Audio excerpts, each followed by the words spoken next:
ਸਤਿ ਸ਼੍ਰੀ ਅਕਾਲ ਜੀ ਸਾਰਿਆਂ ਨੂੰ। ਗਿਆਨਮ ਦੇ ਪਲੇਟਫਾਰਮ ਤੇ ਤੁਹਾਡਾ ਸਵਾਗਤ ਹੈ ਜੀ। ਅੱਜ ਆਪਾਂ ਪੰਜਾਬ ਜੀਕੇ ਦਾ 83rd ਮੌਕ ਸੋਲਵ ਕਰਨ ਲੱਗੇ ਹਾਂ। ਸ਼ੁਰੂ ਕਰਦੇ ਹਾਂ ਜੀ। ਪਹਿਲਾ ਕੁਐਸਚਨ ਹੈ, Sutlej river flows into Pakistan through which place. Sutlej river ਹੈ ਜਿਹੜਾ ਇਹ ਪਾਕਿਸਤਾਨ ਦੇ ਵਿੱਚ ਕਿਹੜੀ ਜਗ੍ਹਾ ਦੇ ਵਿੱਚੋਂ ਐਂਟਰ ਕਰਦਾ ਹੈਗਾ? ਅਟਾਰੀ, ਅੰਮ੍ਰਿਤਸਰ, ਹੁਸੈਨੀ ਵਾਲਾ, Firozpur, Harike, Tarn Taran, none of this. ਤਾਂ ਇਸ ਦਾ ਸਹੀ ਆਂਸਰ ਹੋਏਗਾ ਜੀ ਆਪਸ਼ਨ ਨੰਬਰ ਬੀ, ਹੁਸੈਨੀ ਵਾਲਾ, ਫਿਰੋਜ਼ਪੁਰ। ਠੀਕ ਹੈ ਜੀ। ਇੱਥੇ ਦੀ ਜਿਹੜਾ ਹੈ ਬੇਸਿਕਲੀ ਤਰਨਤਾਰਨ ਤੋਂ ਹੁੰਦਾ ਹੈ, ਜਿਹੜਾ ਹੈ ਫਿਰੋਜ਼ਪੁਰ ਦੇ ਵਿੱਚ ਜਾਂਦਾ। ਫਿਰੋਜ਼ਪੁਰ ਦੇ ਵਿੱਚੋਂ ਜਿਹੜਾ ਹੈ ਆਪਣਾ ਹੁਸੈਨੀ ਵਾਲਾ ਜਿੱਥੇ ਆਪਣਾ ਸ਼ਹੀਦ ਰਾਜਗੁਰੂ ਸੁਖਦੇਵ ਅਤੇ ਭਗਤ ਸਿੰਘ ਦੀ ਜਿਹੜੀ ਹੈ ਸਮਾਰਕ ਵੀ ਬਣਿਆ ਹੈਗਾ, ਤੇ ਉੱਥੋਂ ਹੀ ਜਿਹੜਾ ਹੈ ਇਹ ਐਂਟਰ ਕਰਦੇ ਹੋਏ ਪਾਕਿਸਤਾਨ 'ਚ ਜਾਂਦਾ ਹੈਗਾ। Chandni is an ornament worn in a round। ਮਤਲਬ ਚਾਂਦਨੀ ਜਿਹੜਾ ਗਹਿਣਾ ਇਹ ਕਿਹੜੇ ਸਰੀਰ ਦੇ ਅੰਗ ਤੇ ਪਾਇਆ ਜਾਂਦਾ ਹੈਗਾ? ਨੱਕ ਤੇ, ਬਾਂਹ ਤੇ, ਉਂਗਲਾਂ 'ਚ, ਜਾਂ ਨਨ ਆਫ ਥੀਸ। ਤਾਂ ਇਸ ਦਾ ਸਹੀ ਆਂਸਰ ਹੋਏਗਾ ਜੀ option number D, none of these. Asha Singh Mastana belongs to. ਮਤਲਬ ਆਸ਼ਾ ਸਿੰਘ ਮਸਤਾਨਾ ਜਿਹੜੇ ਇਹ ਇੱਕ ਪਰਸਨ ਰਹੇ ਨੇ ਕਿ ਇਹ ਕਿਹੜੇ ਖੇਤਰ ਦੇ ਨਾਲ ਸੰਬੰਧਿਤ ਰਹੇ ਨੇ? Painting, Idol making, architecture, folk music. ਇਹਨਾਂ ਦਾ ਸਹੀ ਆਂਸਰ ਹੋਏਗਾ ਜੀ ਫੋਕ ਮਿਊਜ਼ਿਕ। ਜਿਵੇਂ ਤੁਸੀਂ ਕੁਲਦੀਪ ਮਾਨਕ ਦੀਆਂ ਕਲੀਆਂ ਸੁਣੀਆਂ ਹੋਣੀਆਂ ਜੀ, ਮਤਲਬ ਯਮਲੇ ਜੱਟ ਦੇ ਗਾਣੇ ਸੁਣੇ ਹੋਣੇ, ਮਤਲਬ ਜਿਹੜੇ ਆਪਣੇ ਪੁਰਾਣੇ ਸਿੰਗਰ ਹੁੰਦੇ ਸੀ ਉਹਨਾਂ ਦੇ ਗਾਣੇ। ਉਵੇਂ ਆਸ਼ਾ ਸਿੰਘ ਮਸਤਾਨਾ ਵੀ ਜਿਹੜੇ ਨੇ ਇਹ ਆਪਣੇ ਫੋਕ ਮਿਊਜ਼ਿਕ ਵਗੈਰਾ ਗਾਉਂਦੇ ਹੁੰਦੇ ਸੀਗੇ। ਨੈਕਸਟ ਕੁਐਸਚਨ ਆਇਆ ਜੀ, of all the following rivers running through erstwhile Punjab which is the longest river। ਜਿਹੜੇ ਪੰਜਾਬ ਦੇ ਵਿੱਚ ਪਹਿਲਾਂ ਦਰਿਆ ਚੱਲਦੇ ਸੀ ਉਹ ਕਿਹੜੇ ਉਹਨਾਂ ਦੇ ਵਿੱਚੋਂ ਸਭ ਤੋਂ ਲੰਬਾ ਦਰਿਆ ਕਿਹੜਾ ਹੈਗਾ? ਜੇਹਲਮ, ਚਿਨਾਬ, ਸਤਲੁਜ, ਬਿਆਸ। ਤਾਂ ਇਸ ਦਾ ਸਹੀ ਆਂਸਰ ਹੋਏਗਾ ਜੀ ਆਪਸ਼ਨ ਨੰਬਰ ਸੀ, ਸਤਲੁਜ। ਸਤਲੁਜ ਕੀ ਹੈ ਜੀ? ਇਹ ਆਪਣਾ ਜਿਹੜਾ ਹੈ ਤਿੱਬਤ ਦੇ ਵਿੱਚ ਰੱਕਸ ਲੇਕ ਕੋਲੋਂ ਸ਼ੁਰੂ ਹੁੰਦਾ ਹੈਗਾ, ਹਿਮਾਚਲ ਦੇ ਵਿੱਚ ਸ਼ਿਪਕਿਲਾ ਪਾਸ ਰਾਹੀਂ ਐਂਟਰ ਕਰਦਾ ਹੈਗਾ, ਤੇ ਸ਼ਿਪਕਿਲਾ ਪਾਸ ਤੋਂ ਹੁੰਦਾ ਹੋਇਆ ਜਿਹੜਾ ਹੈ ਇਹ ਆਪਣਾ ਜਿਹੜਾ ਹੈ ਜੀ ਅੱਗੇ ਹਿਮਾਚਲ ਦੇ ਵਿੱਚ ਸ਼ਿਪਕਿਲਾ ਪਾਸ ਰਾਹੀਂ ਐਂਟਰ ਕਰ ਗਿਆ, ਤੇ ਪੰਜਾਬ ਦੇ ਵਿੱਚ ਰੋਪੜ ਰਾਹੀਂ ਐਂਟਰ ਹੁੰਦਾ ਹੈਗਾ। ਇਹਦੇ ਤੇ ਹੀ ਜਿਹੜਾ ਹੈ ਆਪਣਾ ਭਾਖੜਾ ਤੇ ਨੰਗਲ ਡੈਮ ਬਣੇ ਹੋਏ ਨੇ, ਤੇ ਬਾਅਦ ਦੇ ਵਿੱਚ ਆਪਾਂ ਨੇ ਦੇਖਿਆ ਹੁਸੈਨੀ ਵਾਲਾ ਫਿਰੋਜ਼ਪੁਰ ਦੇ ਥਰੂ ਹੁੰਦਾ ਹੋਇਆ ਇਹ ਆਪਣਾ ਪਾਕਿਸਤਾਨ 'ਚ ਚਲਾ ਜਾਂਦਾ ਹੈ। ਤੇ ਹਰੀਕੇ ਪੱਤਨ ਜਿਹੜਾ ਹੈ, ਹਰੀਕੇ ਪੱਤਨ ਤਰਨਤਾਰਨ ਦੇ ਵਿੱਚ ਇਹਦੇ ਨਾਲ ਜਿਹੜਾ ਹੈ ਬਿਆਸ ਦਰਿਆ ਆ ਕੇ ਮਿਲਦਾ ਹੈਗਾ। ਜੇ ਸਭ ਤੋਂ ਛੋਟੀ ਨਦੀ ਪੁੱਛੀ ਜਾਵੇ ਕਿਹੜੀ ਹੋਏਗੀ, ਤਾਂ ਸਭ ਤੋਂ ਛੋਟੀ ਨਦੀ ਹੈ ਜੀ ਆਪਣੀ ਬਿਆਸ ਦਰਿਆ। ਦ ਕੋਰਨਰਸਟੋਨ of the foundation of Shri Harmandar Sahib laid bye. ਮਤਲਬ ਹਰਮੰਦਰ ਸਾਹਿਬ ਦਾ ਨੀਂਹ ਪੱਥਰ ਕਿਹੜੇ ਪਰਸਨ ਦੁਆਰਾ ਜਾਂ ਕਿਹੜੇ ਪਰਸਨੈਲਿਟੀ ਦੁਆਰਾ ਰੱਖਿਆ ਗਿਆ ਜੀ? ਬੁੱਲੇ ਸ਼ਾਹ, ਸਾਈਂ ਮੀਆਂ ਮੀਰ, ਵਾਰਿਸ ਸ਼ਾਹ, ਸੈਯਦ ਅਲੀ। ਇਸ ਦਾ ਸਹੀ ਆਂਸਰ ਹੈ ਜੀ ਸਾਈਂ ਮੀਆਂ ਮੀਰ। ਕਮੈਂਟ ਕਰਕੇ ਦੱਸਿਓ ਜੀ ਕਿ ਹਰਮੰਦਰ ਸਾਹਿਬ ਦੀ ਕੰਸਟਰਕਸ਼ਨ ਹੈ ਜਿਹੜੀ ਇਹ ਕਿਹੜੇ ਗੁਰੂ ਸਾਹਿਬਾਨ ਨੇ ਸ਼ੁਰੂ ਕਰਵਾਈ ਸੀ। ਨੈਕਸਟ ਕੁਐਸਚਨ ਹੈ ਜੀ, where in Punjab is Shvetambar Jain temple situated. Shvetambar Jain temple Punjab ਦੇ ਵਿੱਚ ਕਿਹੜੀ ਜਗ੍ਹਾ ਤੇ ਲੋਕੇਟਿਡ ਹੈ? ਜੀਰਾ, ਨਕੋਦਰ, ਅਬੋਹਰ, ਮੁਕਤਸਰ ਸਾਹਿਬ। ਤਾਂ ਇਸ ਦਾ ਸਹੀ ਆਂਸਰ ਹੈ ਜੀ ਜੀਰਾ। ਹੁਣ ਬੇਸਿਕਲੀ ਕੀ ਹੈ ਜੀ, ਜੈਨਿਜ਼ਮ ਦੇ ਵਿੱਚ ਤੁਸੀਂ ਮਤਲਬ ਜੈਨ ਧਰਮ ਦੇ ਵਿੱਚ ਦੋ ਸੈਕਟਾਂ ਦੇ ਬਾਰੇ ਪੜ੍ਹਿਆ ਹੋਣਾ। ਇੱਕ ਤਾਂ ਸ਼ਵੇਤਾਂਬਰ ਹੀ ਨੇਗੇ, ਦੂਸਰੇ ਨੇਗੇ ਦਿਗੰਬਰ। ਸ਼ਵੇਤਾਂਬਰ ਜਿਹੜੇ ਨੇਗੇ ਚਿੱਟੇ ਕੱਪੜੇ ਪਾ ਕੇ ਰੱਖਦੇ ਨੇ, ਦਿਗੰਬਰ ਨੇ ਜਿਹੜੇ ਇਹ ਬੇਸਿਕਲੀ ਵਿਦਆਊਟ ਕਲੋਥਸ ਰਹਿੰਦੇ ਨੇ ਜਾਂ ਨੇਕਡ ਰਹਿੰਦੇ ਨੇਗੇ। ਸਾਊਥ ਇੰਡੀਆ ਦੇ ਵਿੱਚ ਜ਼ਿਆਦਾ ਦੇਖਣ ਨੂੰ ਮਿਲਦੇ ਨੇਗੇ। ਤੇ ਸ਼ਵੇਤਾਂਬਰ ਹੀ ਨੇ ਕਿ ਇਹਨਾਂ ਦਾ ਜਿਹੜਾ ਪੰਜਾਬ ਦੇ ਵਿੱਚ ਮੰਦਿਰ ਆ ਉਹ ਜੀਰਾ ਦੇ ਵਿੱਚ ਆ ਜਾਂਦਾ। ਜੀਰਾ ਜਿਹੜਾ ਹੈ ਆਪਣਾ ਫਿਰੋਜ਼ਪੁਰ ਡਿਸਟ੍ਰਿਕਟ 'ਚ ਆ ਜਾਂਦਾ। ਨੈਕਸਟ ਹੈ ਜੀ, ਮੈਚ ਦਾ ਫੋਲੋਇੰਗ। ਜਿਹੜੇ ਆਪਣੇ ਅੱਜ ਦੇ ਨਾਮ ਨੇ, ਤੇ ਅੱਜ ਦੇ ਦਰਿਆਵਾਂ ਦੇ ਨਾਮ ਨੇ, ਤੇ ਪੁਰਾਣੇ ਦਰਿਆਵਾਂ ਦੇ ਨਾਮ ਨੇ ਜਿਹੜੇ ਐਂਸ਼ੀਅੰਟ ਰਿਗਵੇਦ ਦੇ ਵਿੱਚ ਮੈਂਸ਼ਨ ਸੀਗੇ। ਤਾਂ ਇਹਨਾਂ ਦੇ ਆਪਾਂ ਨੇ ਕਰੈਕਟ ਕੋਡ ਨੂੰ ਸਿਲੈਕਟ ਕਰਨਾ ਹੈਗਾ। ਤਾਂ ਸਤਲੁਜ, ਰਾਵੀ, ਚੇਨਾਬ, ਜੇਹਲਮ, ਤੇ ਅਸੀਕਨੀ, ਸ਼ਤੁਦਰੀ, ਪੁਰੂਸ਼ਨੀ ਜਾਂ ਰਾਵੀ ਜਾਂ ਵਿਤਾਸਤਾ। ਤਾਂ ਇਸ ਦਾ ਆਪਸ਼ਨ ਹੈ ਜੀ 2 1 3 4 3 4 1 2 2 3 1 4 ਜਾਂ 4 3 1 2। ਤਾਂ ਇਸ ਦਾ ਸਹੀ ਆਂਸਰ ਹੋਇਆ ਜੀ ਆਪਸ਼ਨ ਨੰਬਰ ਸੀ। ਹੁਣ ਸਤਲੁਜ ਦਾ ਤੁਹਾਨੂੰ ਪਤਾ ਜੀ, ਸਤਲੁਜ ਰਿਵਰ ਦਾ ਨਾਮ ਸੀ ਸ਼ਤੁਦਰੀ ਰਿਵਰ। ਰਾਵੀ ਦਾ ਹੈਗਾ ਪੁਰੂਸ਼ਨੀ ਜਾਂ ਰਾਵਤੀ, ਚਿਨਾਬ ਦਾ ਹੈਗਾ ਜੀ ਅਸੀਕਨੀ, ਤੇ ਜੇਹਲਮ ਦਾ ਹੈਗਾ ਵਿਤਾਸਤਾ ਜਾਂ ਵੇਟ। ਠੀਕ ਹੈ ਜੀ। ਤਾਂ ਇਹਨਾਂ ਸਾਰਿਆਂ ਨੂੰ ਕੰਬੀਨੇਸ਼ਨਸ ਨੂੰ ਮਿਲਾ ਕੇ ਜਿਹੜਾ ਹੈ ਇਹ ਆਪਣੇ ਨਾਮ ਆ ਗਏ। ਨੈਕਸਟ ਹੈ ਜੀ, Singh Sabha movement in 1873 started from Amritsar, Lahore, Jalandhar, Ludhiana. ਮਤਲਬ ਸਿੰਘ ਸਭਾ ਮੂਵਮੈਂਟ ਕੀ ਸੀਗੀ? ਜਦੋਂ ਆਜ਼ਾਦੀ ਦੀ ਲੜਾਈ ਚੱਲ ਰਹੀ ਹੈਗੀ ਹੈ ਜੀ, ਤਾਂ ਉਸ ਟਾਈਮ ਤੇ ਜਿਹੜਾ ਹੈ ਹੁਣ ਪੰਜਾਬ ਦੇ ਵਿੱਚ ਕ੍ਰਿਸਚਨ ਮਿਸ਼ਨਰੀਜ਼ ਵੀ ਆ ਰਹੇ ਨੇ। ਉਸ ਟਾਈਮ ਤੇ ਜਿਹੜਾ ਹੈਗਾ ਮਤਲਬ ਹਿੰਦੂ ਸ਼ੁੱਧੀ ਮੂਵਮੈਂਟ ਵੀ ਚੱਲ ਰਿਹਾ ਸੀਗਾ। ਮਤਲਬ ਲੋਕਾਂ ਨੂੰ ਦੂਸਰੇ ਧਰਮਾਂ ਦੇ ਵਿੱਚ ਕਨਵਰਟ ਕਰਾਇਆ ਜਾ ਰਿਹਾ ਸੀ। ਤਾਂ ਸਿੰਘ ਸਭਾ ਮੂਵਮੈਂਟ ਦਾ ਬੇਸਿਕ ਏਜੰਡਾ ਕੀ ਸੀਗਾ? ਜਿਹੜੇ ਆਪਣੇ ਸਿੱਖ ਲੋਕ ਮਤਲਬ ਸਿੱਖ ਕਮਿਊਨਿਟੀ ਹੈ ਉਹਨਾਂ ਨੂੰ ਆਪਦੇ ਧਰਮ ਦੇ ਵਿੱਚ ਹੀ ਬਣਾ ਕੇ ਰੱਖਿਆ ਜਾ ਸਕੇ, ਲੋਕਾਂ ਨੂੰ ਆਪਦੇ ਧਰਮ ਦੇ ਨਾਲ ਜੋੜਿਆ ਜਾ ਸਕੇ। ਤਾਂ ਸਿੰਘ ਸਭਾ ਮੂਵਮੈਂਟ ਜਿਹੜੀ 1873 ਦੇ ਵਿੱਚ ਇਹ ਕਿੱਥੇ ਸ਼ੁਰੂ ਕੀਤੀ ਗਈ ਹੈਗੀ? ਇਹ ਸ਼ੁਰੂ ਕੀਤੀ ਗਈ ਹੈ ਜੀ, ਇਸ ਦਾ ਸਹੀ ਆਂਸਰ ਹੈ ਅੰਮ੍ਰਿਤਸਰ। ਤੇ ਅੰਮ੍ਰਿਤਸਰ ਦੇ ਵਿੱਚ ਵੀ ਜਿਹੜਾ ਹੈ ਠਾਕੁਰ ਸਿੰਘ ਅਤੇ ਗਿਆਨੀ ਗਿਆਨ ਸਿੰਘ ਦੁਆਰਾ ਚਲਾਈ ਗਈ ਹੈ ਜੀ। ਇਹ ਬੇਸਿਕਲੀ ਕ੍ਰਿਸਚਨ ਮਿਸ਼ਨਰੀਜ਼ ਤੇ ਜਿਹੜੇ ਸ਼ੁੱਧੀ ਮੂਵਮੈਂਟ ਚੱਲ ਰਹੇ ਸੀਗੇ ਹਿੰਦੂਆਂ ਦੇ, ਜਾਂ ਮਤਲਬ ਹੋਰ ਵੀ ਚੱਲ ਰਹੇ ਸੀ ਮੂਵਮੈਂਟਸ, ਉਹਨਾਂ ਦੇ ਵਿਰੋਧ ਦੇ ਵਿੱਚ ਚਲਾਈ ਗਈ ਸੀਗੀ। ਸਿੱਖਾਂ ਦੇ ਮਤਲਬ ਇੱਕ ਸਿੱਖ ਕਮਿਊਨਿਟੀ ਦੁਆਰਾ ਇਹ ਪਰਸਨਸ ਦੁਆਰਾ ਚਲਾਈ ਗਈ ਹੈ। ਗਿਆਨੀ ਗਿਆਨ ਸਿੰਘ ਤੇ ਠਾਕੁਰ ਸਿੰਘ ਇਹਦੇ ਹੈੱਡ ਸੀਗੇ। Who was the appointed as chairman of board of administration of Punjab province in 1849? Punjab province ਦੇ ਵਿੱਚ ਜਿਹੜਾ ਆਪਣਾ ਪੰਜਾਬ ਦਾ ਪ੍ਰਾਂਤ ਸੀ ਜਦੋਂ ਅੰਗਰੇਜ਼ਾਂ ਦਾ ਕਬਜ਼ਾ ਹੋ ਗਿਆ ਤਾਂ ਬੋਰਡ ਆਫ ਐਡਮਿਨਿਸਟ੍ਰੇਸ਼ਨ ਦਾ ਚੇਅਰਮੈਨ ਇਹਨਾਂ ਦੇ ਵਿੱਚੋਂ ਕਿਹੜਾ ਪਰਸਨ ਸੀ?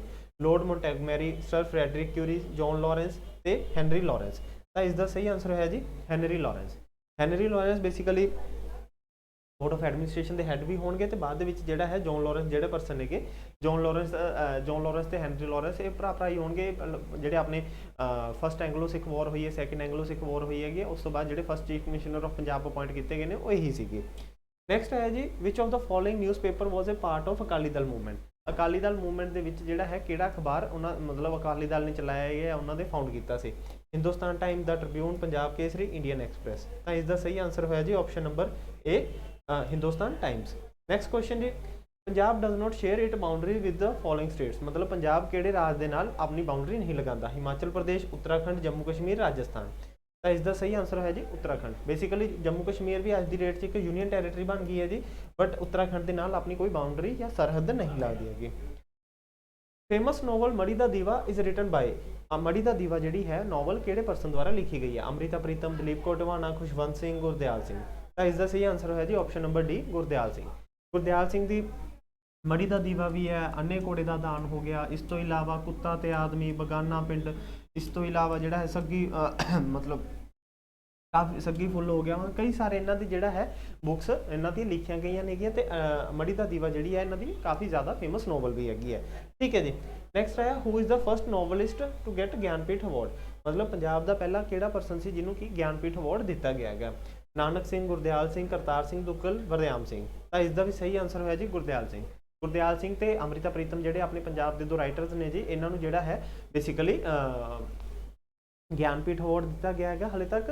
ਤੇ ਤੁਸੀਂ ਕਮੈਂਟ ਕਰਕੇ ਦੱਸਣਾ ਇਹਨਾਂ ਦੀ ਕਿਹੜੀ ਕਿਹੜੀ ਬੁੱਕ ਕਰਕੇ, ਅੰਮ੍ਰਿਤਾ ਪ੍ਰੀਤਮ ਦੀ ਕਿਹੜੀ ਬੁੱਕ ਹੈ ਤੇ ਗੁਰਦਿਆਲ ਸਿੰਘ ਦੀ ਕਿਹੜੀ ਬੁੱਕ ਹੈ ਜਿਸ ਕਰਕੇ ਇਹਨਾਂ ਨੂੰ ਆਪਣਾ ਗਿਆਨਪੀਠ ਅਵਾਰਡ ਦਿੱਤਾ ਗਿਆ। When did Alexander invade Punjab. ਮਤਲਬ ਸਿਕੰਦਰ ਨੇ ਭਾਰਤ ਦੇ ਉੱਤੇ ਜਾਂ ਪੰਜਾਬ ਦੇ ਉੱਤੇ ਹਮਲਾ ਕਦੋਂ ਕੀਤਾ ਹੈਗਾ? 321 AD, 326 AD, 322 AD, 346 AD। ਤਾਂ ਇਸ ਦਾ ਸਹੀ ਆਨਸਰ ਹੈ ਜੀ ਆਪਸ਼ਨ ਨੰਬਰ ਬੀ, 326 AD। ਤੇ ਇਹਦੇ ਸਿਕੰਦਰ ਤੇ ਪੋਰਸ ਦੇ ਵਿੱਚ ਜਿਹੜੀ ਲੜਾਈ ਹੋਈ ਸੀ ਉਹਨੂੰ ਆਪਾਂ ਕਹਿੰਦੇ ਨੇ ਬੈਟਲ ਆਫ ਹਾਈਡੈਸਪਸ। ਹਾਈਡੈਸਪਸ ਕੀ ਆ ਗਿਆ? ਜੇਲਮ ਦਰਿਆ ਦਾ ਨਾਮ ਆ ਗਿਆ। ਠੀਕ ਹੈ ਜੀ। ਨੈਕਸਟ ਹੈ ਜੀ which of the following was not the contemporary of Guru Nanak Dev ji. Guru Nanak Dev ਜੀ ਦੇ ਸਮਕਾਲੀ ਕਿਹੜਾ ਰਾਜਾ ਨਹੀਂ ਸੀਗਾ? ਬਹਿਲੋਲ ਲੋਧੀ, ਸਿਕੰਦਰ ਲੋਧੀ, ਬਾਬਰ, ਅਕਬਰ। ਤਾਂ ਇਸ ਦਾ ਸਹੀ ਆਨਸਰ ਹੈ ਜੀ ਅਕਬਰ, ਕਿਉਂਕਿ ਸਿਕੰਦਰ ਲੋਧੀ ਹੋ ਗਿਆ, ਬਹਿਲੋਲ ਲੋਧੀ ਹੋ ਗਿਆ, ਇਬਰਾਹਿਮ ਲੋਧੀ ਹੋ ਗਿਆ, ਇਹਨਾਂ ਦੇ ਗੁਰੂ ਜੀ ਸਮਕਾਲੀ ਰਹੇ ਨੇਗੇ। ਤੇ 1526 ਦੇ ਵਿੱਚ ਪਾਣੀਪਤ ਦੀ ਲੜਾਈ ਤੋਂ ਬਾਅਦ ਜਿਹੜਾ ਹੈ ਬਾਬਰ ਦਾ ਹਮਲਾ, ਬਾਬਰ ਦਾ ਪੰਜਾਬ ਇੰਡੀਆ ਦੇ ਉੱਤੇ ਕਬਜ਼ਾ ਹੁੰਦਾ। ਬਾਬਰ ਤੋਂ ਬਾਅਦ ਹੁਮਾਯੂੰ ਆਉਂਦਾ ਹੈਗਾ ਤੇ 1539 ਦੇ ਵਿੱਚ ਜਿਹੜਾ ਹੈ ਗੁਰੂ ਜੀ ਜੋਤੀ ਜੋਤ ਸਮਾਉਂਦੇ ਨੇ ਤੇ ਉਸ ਟਾਈਮ ਤੇ ਜਿਹੜਾ ਹੈ ਬਾਬਰ ਤੋਂ ਬਾਅਦ ਹੁਮਾਯੂੰ ਆਇਆ। ਹੁਮਾਯੂੰ ਦੇ ਨਾਲ ਜਿਹੜਾ ਹੈ ਸ਼ੇਰ ਸ਼ਾਹ ਸੂਰੀ ਵੀ ਕੰਟੈਂਪਰੇਰੀ ਰਿਹਾ ਤੇ ਅਕਬਰ ਤਾਂ ਜਿਹੜਾ ਹੈ ਅਕਬਰ ਦਾ ਤਾਂ ਜਨਮ ਹੀ 1542 ਦੇ ਵਿੱਚ ਜਾ ਕੇ ਹੁੰਦਾ ਹੈਗਾ ਗੁਰੂ ਜੀ ਦੇ ਜੋਤੀ ਜੋਤ ਸਮਾਉਣ ਤੋਂ 3 ਸਾਲ ਬਾਅਦ। ਨੈਕਸਟ ਆਇਆ ਹੂ ਫਾਊਂਡਡ ਡੱਲੇਵਾਲੀਆ ਮਿਸਲ। ਸਰਦਾਰ ਗੁਲਾਬ ਸਿੰਘ, ਸਰਦਾਰ ਨੰਦ ਸਿੰਘ, ਜੱਸਾ ਸਿੰਘ ਆਹਲੂਵਾਲੀਆ, ਨਵਾਬ ਕਪੂਰ ਸਿੰਘ। ਤਾਂ ਇਸ ਦਾ ਸਹੀ ਆਨਸਰ ਹੋਇਆ ਜੀ ਸਰਦਾਰ ਗੁਲਾਬ ਸਿੰਘ। ਤੁਸੀਂ ਆਪਾਂ ਜਦੋਂ ਪੰਜਾਬ ਜੀਕੇ ਦੇ ਵਿੱਚ ਜਿਹੜਾ ਹੈ ਜੀ ਸਿੱਖ ਮਿਸਲਾਂ ਦੇ ਬਾਰੇ ਪੜ੍ਹਦੇ ਹਾਂ ਤਾਂ 12 ਮਿਸਲਾਂ ਆਉਂਦੀਆਂ ਨੇ, ਜਿਨ੍ਹਾਂ ਦੇ ਵਿੱਚੋਂ ਸ਼ੁਕਰ ਚੱਕੀਆ ਮਿਸਲ ਜਿਹੜੀ ਹੈ ਆਪਣੇ ਮਹਾਰਾਜਾ ਰਣਜੀਤ ਸਿੰਘ ਇੱਥੋਂ ਦੀ ਬਿਲੋਂਗ ਕਰਦੇ ਸੀ, ਸ਼ੁਕਰ ਚੱਕੀਆ ਮਿਸਲ ਤੋਂ। ਤੇ ਗੁਲਾਬ ਸਿੰਘ ਜਿਹੜੇ ਨੇ, ਗੁਲਾਬ ਸਿੰਘ ਡੱਲੇਵਾਲੀਆ ਮਿਸਲ ਦੇ ਫਾਊਂਡਰ ਆ ਜਾਂਦੇ ਨੇਗੇ। ਠੀਕ ਹੈ ਜੀ। ਸੋ ਅੱਜ ਦੇ ਸੈਸ਼ਨ ਦੇ ਵਿੱਚ ਗਾਈਜ਼ ਇੰਨਾ ਹੀ। ਮਿਲਦੇ ਹਾਂ ਜੀ ਨੈਕਸਟ ਸੈਸ਼ਨ ਦੇ ਵਿੱਚ। ਥੈਂਕ ਯੂ ਜੁੜਨ ਲਈ। ਸਤਿ ਸ਼੍ਰੀ ਅਕਾਲ ਜੀ ਸਾਰਿਆਂ ਨੂੰ। ਗਿਆਨਮ ਦੇ ਪਲੇਟਫਾਰਮ ਤੇ ਤੁਹਾਡਾ ਸਵਾਗਤ ਹੈ ਜੀ। ਅੱਜ ਆਪਾਂ ਜੀਕੇ ਦਾ ਕੁਇਜ਼ ਨੰਬਰ 83 ਸੋਲਵ ਕਰਨ ਲੱਗੇ ਹਾਂ। ਸ਼ੁਰੂ ਕਰਦੇ ਹਾਂ। ਪਹਿਲਾ ਕੁਐਸਚਨ ਆਇਆ ਜੀ, when there is high inflation in the economy it can be because of dash in the economy। ਜੇਕਰ ਆਪਣੇ ਮਤਲਬ ਮਾਰਕੀਟ ਦੇ ਵਿੱਚ ਜਾਂ ਮਾਰਕੀਟ ਦੇ ਵਿੱਚ ਮਹਿੰਗਾਈ ਜ਼ਿਆਦਾ ਹੋ ਰਹੀ ਹੋਵੇ ਤਾਂ ਉਹਦਾ ਮੁੱਖ ਕਾਰਨ ਜਾਂ ਮੇਨ ਰੀਜ਼ਨ ਕੀ ਹੋਏਗਾ? Decreases in money supply, increase in money supply, both A and B ਜਾਂ ਨਨ ਆਫ ਅਬਵ। ਤਾਂ ਇਸ ਦਾ ਆਨਸਰ ਹੋਏਗਾ ਜੀ ਇਨਕਰੀਜ਼ ਇਨ ਮਨੀ ਸਪਲਾਈ। ਹੁਣ ਜੇਕਰ ਤੁਸੀਂ ਪੜ੍ਹਿਆ ਹੋਏਗਾ ਜੀ ਆਪਣਾ ਰਿਜ਼ਰਵ ਬੈਂਕ ਆਫ ਇੰਡੀਆ ਜਿਹੜਾ ਹੁੰਦਾ, ਰਿਜ਼ਰਵ ਬੈਂਕ ਆਫ ਇੰਡੀਆ ਦੇ ਅੰਡਰ ਜਿਹੜਾ ਹੈ ਮੋਨੇਟਰੀ ਪਾਲਿਸੀ ਆਉਂਦੀ ਹੈਗੀ ਹੈ। ਮੋਨੇਟਰੀ ਪਾਲਿਸੀ ਕੀ ਆ ਗਿਆ ਜੀ? ਜਿਹਦੇ ਥਰੂ RBI ਕੀ ਕਰਦਾ? ਮਨੀ ਸਪਲਾਈ ਨੂੰ ਕੰਟਰੋਲ ਕਰਨ ਦਾ ਕੰਮ ਕਰਦਾ ਮਾਰਕੀਟ ਦੇ ਵਿੱਚ। ਹੁਣ ਜੇ ਸਪੋਜ਼ ਕਰੋ ਤੁਹਾਨੂੰ ਘੱਟ ਵਿਆਜ ਦਰ ਤੇ ਜਾਂ ਘੱਟ ਰੇਟ ਆਫ ਇੰਟਰਸਟ ਤੇ ਲੋਨ ਮਿਲਦਾ ਹੋਵੇ, ਠੀਕ ਹੈ, ਤਾਂ ਕਾਫੀ ਲੋਕ ਇੰਡੀਆ ਦੇ ਵਿੱਚ ਹੁਣ ਆਬਾਦੀ ਸੁੱਖ ਨਾਲ ਇੰਨੀ ਜ਼ਿਆਦਾ ਹੈਗੀ ਹੈ ਤਾਂ ਆਬਾਦੀ ਇੰਨੀ ਹੈ ਤਾਂ ਕੀ ਕਰ ਸਕਦੇ ਨੇ ਕਿ ਲੋਨ ਲੈਣ ਲਈ ਜ਼ਿਆਦਾ ਜਾ ਸਕਦੇ ਨੇ ਕਿ ਜੇ ਲੋਨ ਲੈਣ ਲਈ ਹੁਣ ਜੇ ਤੁਹਾਨੂੰ ਇੰਟਰਸਟ ਰੇਟ ਘੱਟ ਪਊਗਾ ਤਾਂ ਉਸ ਕਾਰਨ ਕਰਕੇ ਕੀ ਹੈ ਜ਼ਿਆਦਾ ਲੋਕ ਲੋਨ ਲੈਣ ਲਈ ਜਾਣਗੇ, ਜਿਸ ਕਰਕੇ ਕੀ ਹੈ ਮਾਰਕੀਟ ਦੇ ਵਿੱਚ ਮਨੀ ਸਪਲਾਈ ਵੱਧ ਜੂਗੀ। ਤਾਂ ਇਹਨਾਂ ਚੀਜ਼ਾਂ ਨੂੰ ਟੈਕਲ ਕਰਨ ਲਈ ਜਿਹੜਾ ਹੈ ਆਰਬੀਆਈ ਕੋਲੇ ਰੈਪੋ ਰੇਟ ਹੋ ਗਿਆ, ਰਿਵਰਸ ਰੈਪੋ ਰੇਟ ਹੋ ਗਿਆ, ਟ੍ਰਿਪਲ ਆਰ ਕਹਿ ਦਿੰਦੇ ਹੈਗੇ, ਰਿਵਰਸ ਰੈਪੋ ਰੇਟ ਹੋ ਗਿਆ, ਠੀਕ ਹੈ ਜੀ। ਇਹ ਜਿਹੜੇ ਟੂਲਸ ਹੁੰਦੇ ਨੇ ਇਹਨਾਂ ਦੇ ਥਰੂ ਜਿਹੜਾ ਹੈ ਆਰਬੀਆਈ ਆਪਣੇ ਜਿਹੜਾ ਹੈ ਮਨੀ ਸਪਲਾਈ ਨੂੰ ਕਾਊਂਟਰ ਕਰਨ ਦਾ ਜਾਂ ਟੈਕਲ ਕਰਨ ਦਾ ਕੰਮ ਕਰਦਾ ਹੈਗਾ। ਮੋਨਿਟਰੀ ਪਾਲਿਸੀ ਕਮੇਟੀ ਹੁੰਦੀ ਹੈ ਜਿਹਦੇ ਵਿੱਚ ਕੀ ਹੈਗਾ ਆਰਬੀਆਈ ਦੇ ਵੀ ਬੰਦੇ ਹੋਣਗੇ, ਸਰਕਾਰ ਦੇ ਵੀ ਬੰਦੇ ਹੋਣਗੇ, ਜਿਹੜੇ ਕਿ ਅੱਗੇ ਫਿਰ ਮਨੀ ਸਪਲਾਈ ਨੂੰ ਕੰਟਰੋਲ ਕਰਨ ਦਾ ਕੰਮ ਕਰ ਰਹੇ ਹੋਣਗੇ। ਨੈਕਸਟ ਕੁਐਸਚਨ ਜੀ, which of the following atmospheric layer has presence of ion which make possible use of radio communication. मतलब अपने वातावरण ਦੀਆਂ ਤੁਸੀਂ ਪਰਤਾਂ ਪੜੀਆਂ ਹੋਣੇ ਜੀ, ਲੇਅਰਸ ਆਫ ਐਟਮੋਸਫੀਅਰ, ਉਹਦੇ ਵਿੱਚ ਕਿਹੜੀ ਇਹ ਜੀ ਲੇਅਰ ਹੈ ਜਿਹਦੇ ਵਿੱਚ ਚਾਰਜ ਪਾਰਟੀਕਲ ਜਾਂ ਆਇਨ ਮਿਲਦੇ ਨੇ, ਜਿਨ੍ਹਾਂ ਦੀ ਮਦਦ ਕਰਕੇ ਕੀ ਹੈ ਰੇਡੀਓ ਵੇਵਸ ਜਾਂ ਰੇਡੀਓ ਤਰੰਗਾਂ ਨੇ ਜਿਹੜੀਆਂ ਇੱਕ ਜਗ੍ਹਾ ਤੋਂ ਦੂਸਰੀ ਜਗ੍ਹਾ ਟਰੈਵਲ ਕਰਦੀਆਂ ਨੇ।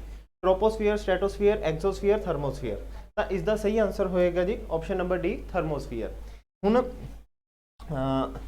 ਇੱਥੋਂ ਹੀ ਬਣਾਉਂਦੇ ਆ ਜੀ, ਸਭ ਤੋਂ ਨੀਚੇ ਵਾਲੀ ਲੇਅਰ ਆ ਗਈ, ਉਹਦਾ ਨਾਮ ਹੋ ਗਿਆ ਟ੍ਰੋਪੋਸਫੀਅਰ। ਦੂਜੇ ਨੰਬਰ ਤੇ ਆਈ ਸਟ੍ਰੈਟੋਸਫੀਅਰ, ਤੀਜੇ ਨੰਬਰ ਤੇ ਆਈ ਮੀਸੋਸਫੀਅਰ, ਥਰਮੋਸਫੀਅਰ ਜਾਂ ਇਹਨੂੰ ਆਇਨੋਸਫੀਅਰ ਵੀ ਕਹਿ ਦਿੰਦੇ ਨੇ, ਤੇ ਲਾਸਟ ਆਈ ਆਪਣੀ ਐਗਜ਼ੋਸਫੀਅਰ, ਠੀਕ ਹੈ।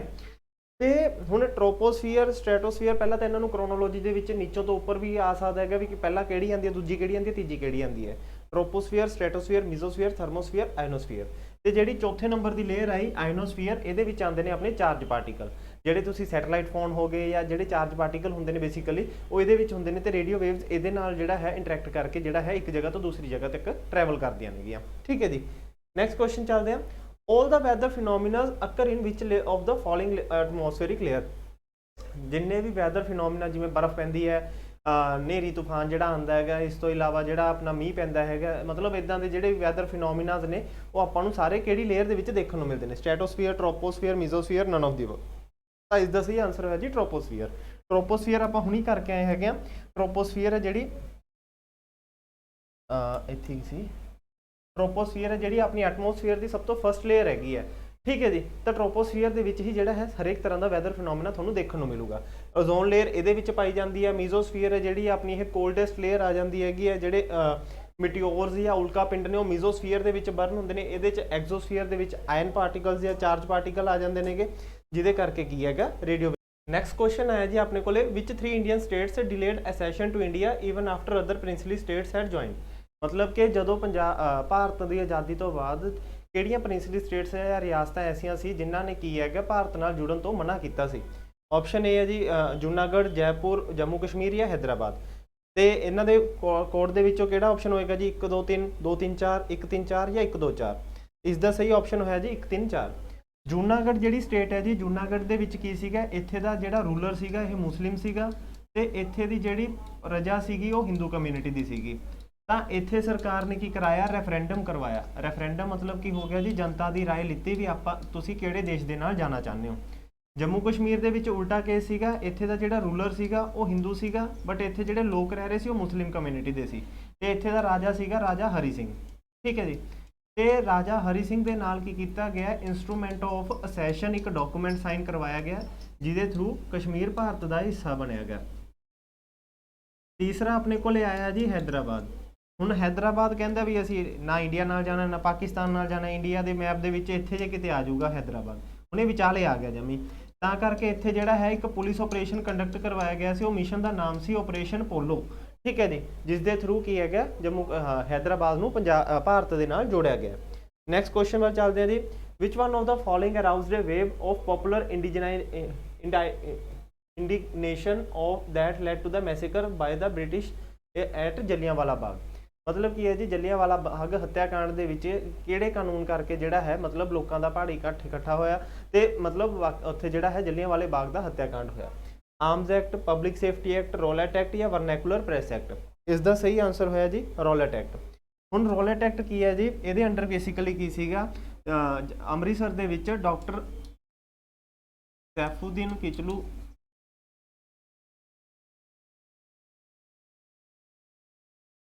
ਤੇ ਸਤਿਆਪਾਲ ਮਲਿਕ ਜਿਹੜੇ ਅੰਮ੍ਰਿਤਸਰ ਤੋਂ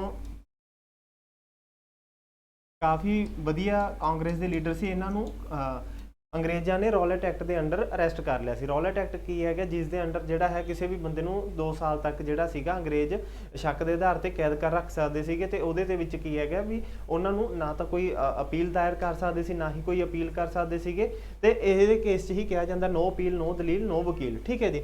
ਤਾਂ ਜਦੋਂ ਇਹ ਸਾਰਾ ਕੁਝ ਹੋਇਆ ਤਾਂ ਉਹਦੇ ਕਰਕੇ ਜਿਹੜਾ ਹੈ ਜਲਿਆਂਵਾਲੇ ਬਾਗ ਦੇ ਵਿੱਚ 13 ਅਪ੍ਰੈਲ ਨੂੰ ਇਹਨਾਂ ਦੇ ਅਰੈਸਟ ਹੋਣ ਦੇ ਵਿਰੋਧ ਦੇ ਵਿੱਚ ਜਨਤਾ ਇਕੱਠੀ ਹੁੰਦੀ ਹੈ, ਤੇ ਬਾਅਦ ਦੇ ਵਿੱਚ ਜਿਹੜਾ ਹੈ ਜਲਿਆਂਵਾਲੇ ਬਾਗ ਦਾ ਹੱਤਿਆਕਾਂਡ ਹੁੰਦਾ ਹੈ।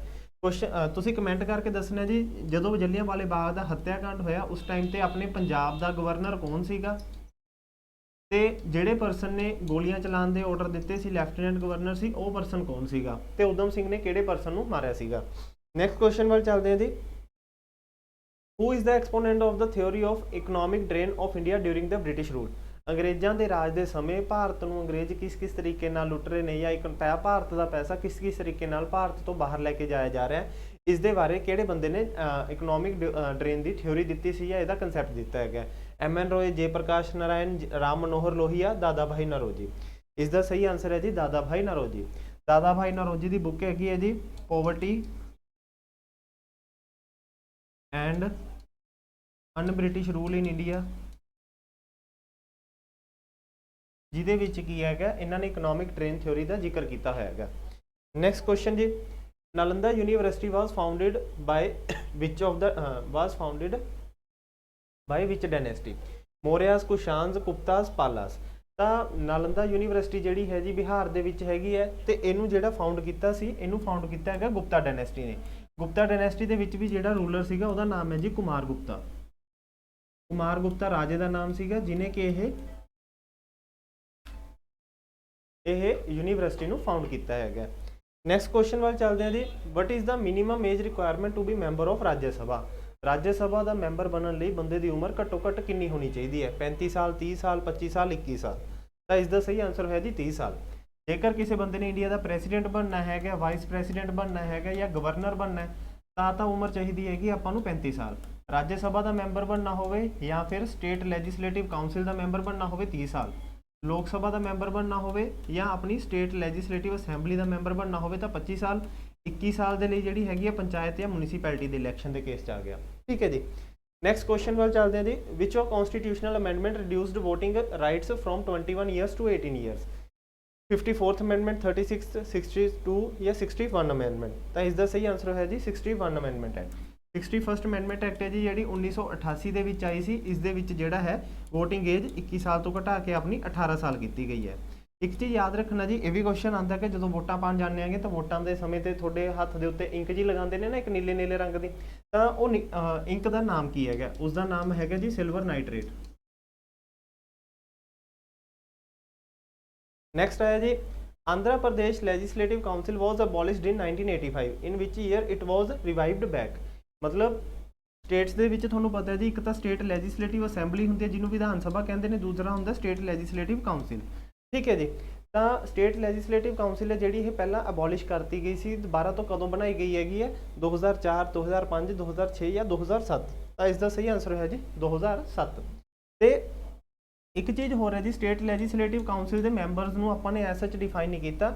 ਇਹਦੇ ਵਿੱਚ ਕੀ ਕਿਹਾ ਗਿਆ ਵੀ ਜਿਹੜੇ ਅਸੈਂਬਲੀ ਦੇ ਮੈਂਬਰਸ ਹੋਣਗੇ, ਅਸੈਂਬਲੀ ਦੇ ਮੈਂਬਰਸ ਦਾ 1/3 ਜਦੋਂ ਕਰਾਂਗੇ, ਮਤਲਬ ਜੇ ਟੋਟਲ ਸਪੋਜ਼ ਕਰੋ ਆਂਧਰਾ ਪ੍ਰਦੇਸ਼ ਦੇ MLA ਦੀ ਗਿਣਤੀ 300 ਹੈਗੀ ਹੈ, ਜਿਹਨੂੰ ਆਪਾਂ ਡਿਵਾਈਡ ਕਰ ਦਈਏ 3 ਨਾਲ, ਤਾਂ ਉਹਨਾਂ ਦੇ ਜਿਹੜੇ ਲੈਜਿਸਲੇਟਿਵ ਕਾਉਂਸਿਲ ਹੋਊਗੀ ਉਹਦੇ ਮੈਕਸਿਮਮ ਮੈਂਬਰਸ ਦਾ ਨੰਬਰ ਕਿੰਨਾ ਹੋ ਸਕਦਾ ਹੈਗਾ? 100 ਹੋ ਸਕਦਾ। ਮਤਲਬ ਅਸੈਂਬਲੀ ਦੇ ਮੈਂਬਰਸ ਦਾ 1/3 ਜਿਹੜਾ ਹੋਊਗਾ ਉਹ ਆਪਣਾ ਕਾਉਂਸਿਲ ਦੇ ਮੈਂਬਰ ਦਾ ਮਤਲਬ ਮੈਕਸਿਮਮ ਸਟਰੈਂਥ ਹੋਊਗੀ।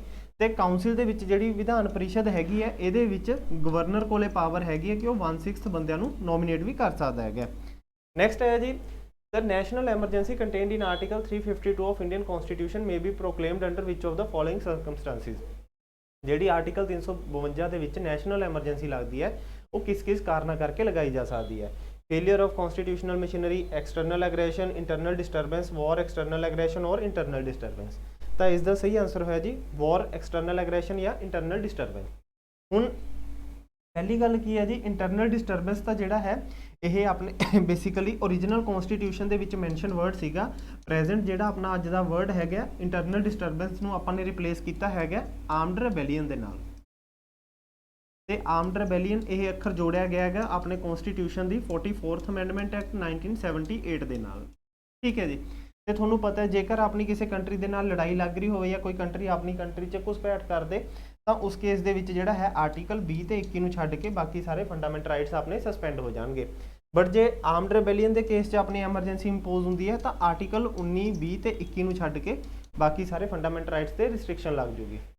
ਨੈਕਸਟ ਆਇਆ ਜੀ, planning commission was established by issuing ordinance or by the president, making a law by the president, special resolution passed by union cabinet, none of the above।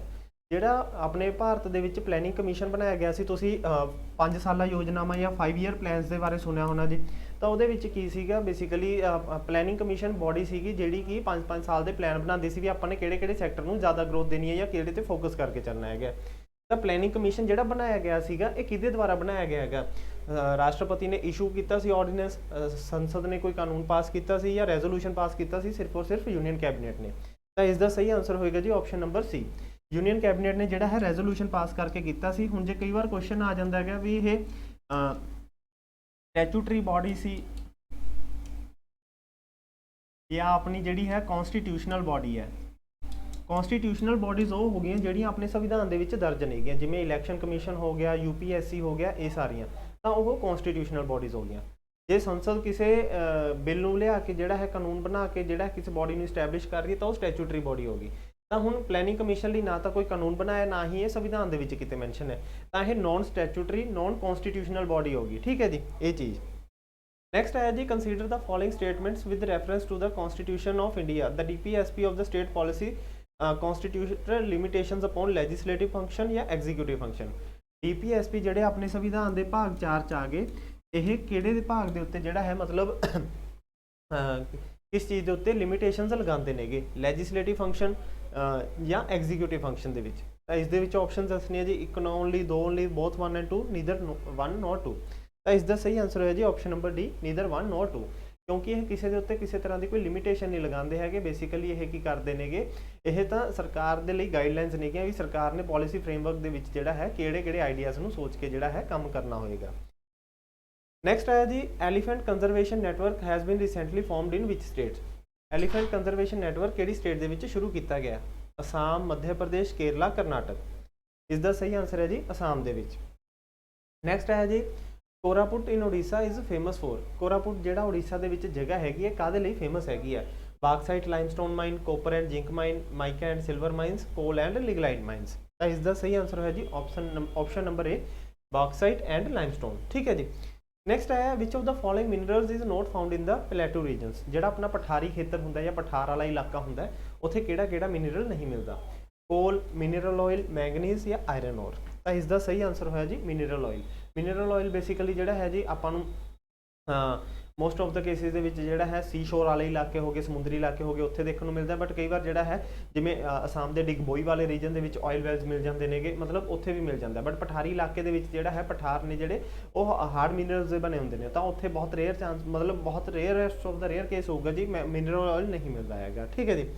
Next ਆਇਆ ਜੀ, which of the following is correctly matched with regard to thermal plant. ਮਤਲਬ thermal plant ਦਾ ਜਿਹੜਾ ਹੈ ਇਹਨਾਂ ਦੇ ਵਿੱਚ code ਕਿਹੜਾ ਸਹੀ ਹੈਗਾ, ਕਵਾਸ ਗੁਜਰਾਤ, ਕੋਰਬਾ ਉੱਤਰ ਪ੍ਰਦੇਸ਼, ਤਾਲਚੇਰ ਆਂਧਰਾ ਪ੍ਰਦੇਸ਼, ਰਾਮਾਗੁੰਡਮ ਮੱਧ ਪ੍ਰਦੇਸ਼। ਤਾਂ ਇਸ ਦਾ ਸਹੀ ਆਪਸ਼ਨ ਹੋਇਆ ਜੀ ਕਵਾਸ ਗੁਜਰਾਤ ਦੇ ਵਿੱਚ। ਠੀਕ ਹੈ ਜੀ।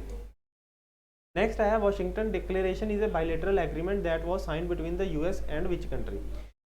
ਵਾਸ਼ਿੰਗਟਨ ਸਮਝੌਤਾ ਜਿਹੜਾ ਹੈ ਅਮਰੀਕਾ ਅਤੇ ਕਿਹੜੇ ਦੇਸ਼ ਦੇ ਵਿਚਕਾਰ ਹੋਇਆ ਹੈਗਾ, ਕੈਨੇਡਾ, UK, ਸਾਊਥ ਕੋਰੀਆ ਜਾਂ ਆਸਟ੍ਰੇਲੀਆ। ਤਾਂ ਇਸ ਦਾ ਸਹੀ ਆਨਸਰ ਹੈ ਜੀ ਸਾਊਥ ਕੋਰੀਆ। ਬੇਸਿਕਲੀ ਕੀ ਹੈ, ਜਿਵੇਂ ਰਸ਼ੀਆ ਆਪਦੇ ਕੁਝ ਸਮਝੌਤੇ ਕਰਦਾ ਹੈਗਾ ਵਿਦੇਸ਼ੀ ਕੰਟਰੀਆਂ ਦੇ ਨਾਲ, ਤੇ ਉੱਦਾਂ ਹੀ ਜਿਹੜਾ ਹੈ ਅਮਰੀਕਾ ਵੀ ਸਾਊਥ ਦੇ ਵਿੱਚ ਬੇਸਿਕਲੀ ਨਾਰਥ ਕੋਰੀਆ ਦੇ ਇੰਪੈਕਟ ਨੂੰ ਘਟਾਉਣ ਦੇ ਲਈ ਜਿਹੜਾ ਹੈ ਸਾਊਥ ਕੋਰੀਆ ਦੇ ਨਾਲ ਉਹਨਾਂ ਨੇ ਇਹ ਸਮਝੌਤਾ ਸਾਈਨ ਕੀਤਾ ਸੀ। ਠੀਕ ਹੈ ਜੀ। As per the world talent ranking report released on December 9, India has been placed at which support. ਜਿਹੜੀ ਇਹ ਰਿਪੋਰਟ ਜਾਰੀ ਕੀਤੀ ਸੀ ਇਹਦੇ ਵਿੱਚ ਇੰਡੀਆ ਦਾ ਪੋਜੀਸ਼ਨ ਕਿੰਨਵੀਂ ਹੈਗੀ ਹੈ, 23rd, 34, 50, 40 ਜਾਂ 56। ਤਾਂ ਇਸ ਦਾ ਸਹੀ ਆਨਸਰ ਹੈ ਜੀ option number D, 56th position.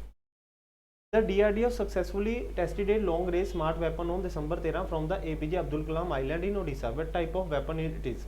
ਮਤਲਬ DRDO ਜਿਹੜੀ ਡਿਫੈਂਸ ਰਿਸਰਚ ਡਿਵੈਲਪਮੈਂਟ ਆਰਗੇਨਾਈਜੇਸ਼ਨ ਹੈ ਭਾਰਤ ਦੀ, ਜਿਹੜੀ ਕਿ ਹਥਿਆਰ ਵਗੈਰਾ ਬਣਾਉਂਦੀ ਹੈ, ਮਿਸਾਈਲਸ ਵਗੈਰਾ ਬਣਾਉਂਦੀ ਹੈਗੀ, ਵੈਪਨ ਬਣਾਉਂਦੀ ਹੈਗੀ ਹੈ, ਇਹਨਾਂ ਨੇ ਇੱਕ ਲੰਬੀ ਦੂਰੀ ਵਾਲੀ ਮਿਸਾਈਲ ਦੀ ਜਾਂਚ ਕੀਤੀ ਹੈਗੀ ਹੈ। ਕਿੱਥੋਂ ਦੀ ਕੀਤੀ ਹੈ, ਅਬਦੁਲ ਕਲਾਮ ਆਈਲੈਂਡ ਹੈ ਜਿਹੜਾ ਉੜੀਸਾ ਦੇ ਵਿੱਚ।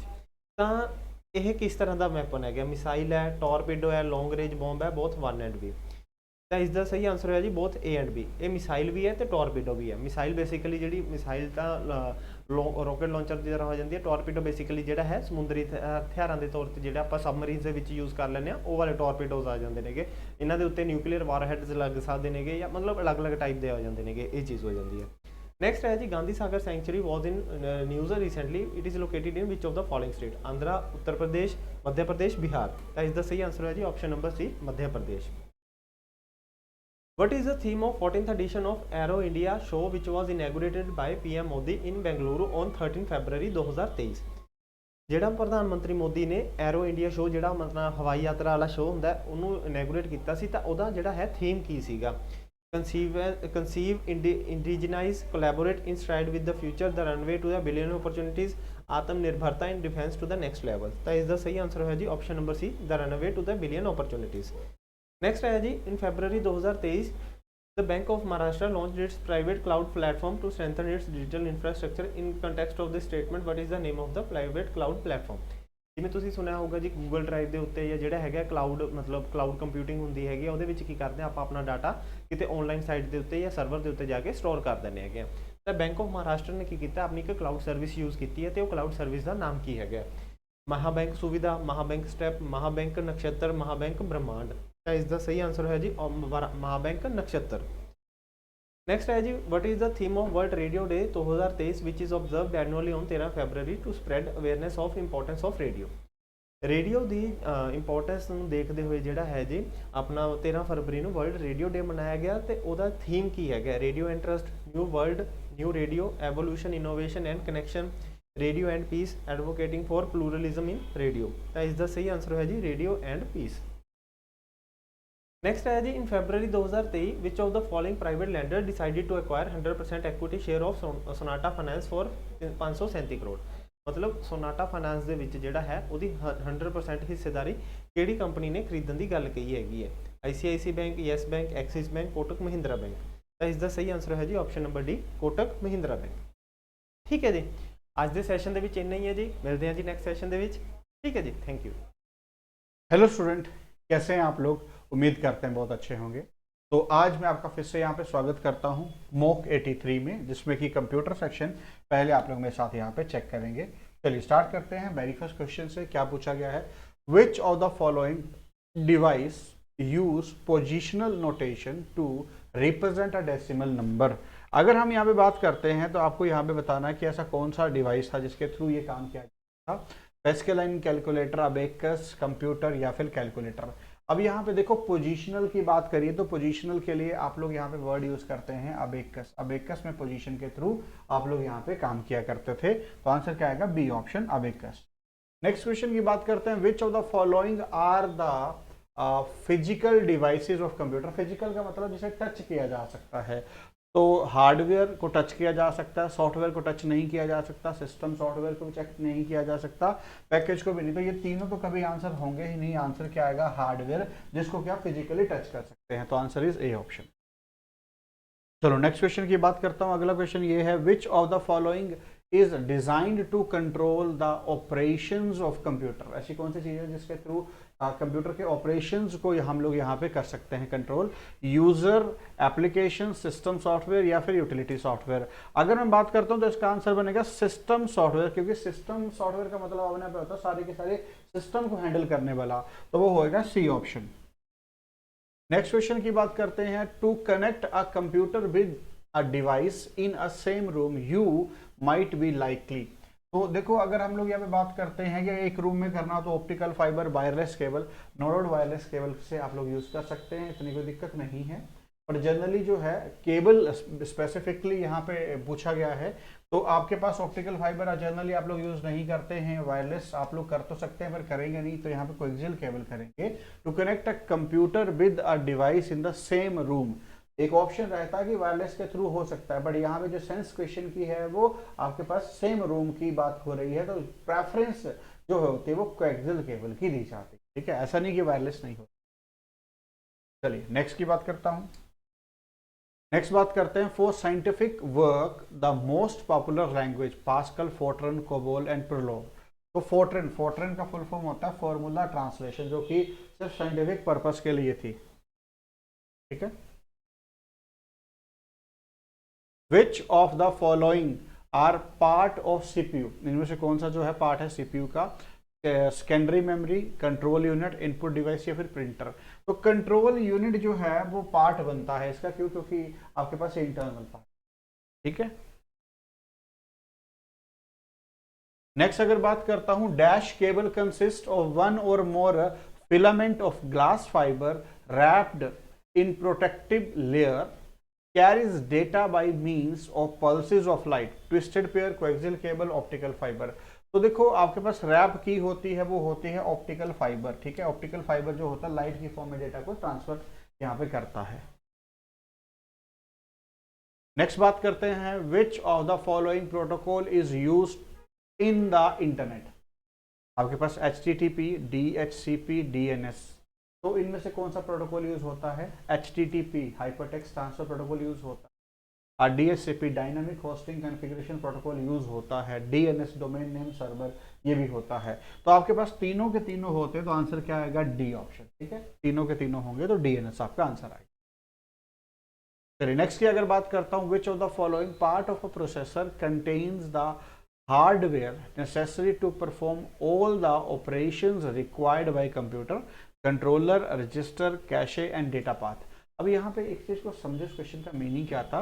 विच of the following part of processor, part के बारे में बताइए जो कि कंटेन करता है hardware necessary to perform all the operation required by the computer. तो इसका आंसर बनेगा डेटा पाथ। डेटा पाथ मतलब जहां पे डेटा को सेंड किया है, तो आंसर आएगा डी ऑप्शन, ठीक है। चलिए, तो होपफुली यहाँ तक बात आपको अच्छे से क्लियर है। जुड़ने के लिए बहुत बहुत धन्यवाद। Thank you guys. Hello student, कैसे हैं आप लोग? उम्मीद करते हैं बहुत अच्छे होंगे। तो मैं आशीष आज आपका फिर से स्वागत करता हूँ मॉक 83। चलिए स्टार्ट करते हैं रीजनिंग से।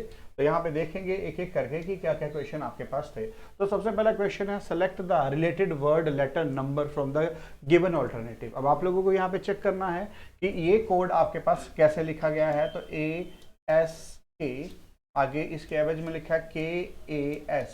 अब आपको SAW यहाँ पे बताना है कि क्या इसका कोड रहेगा।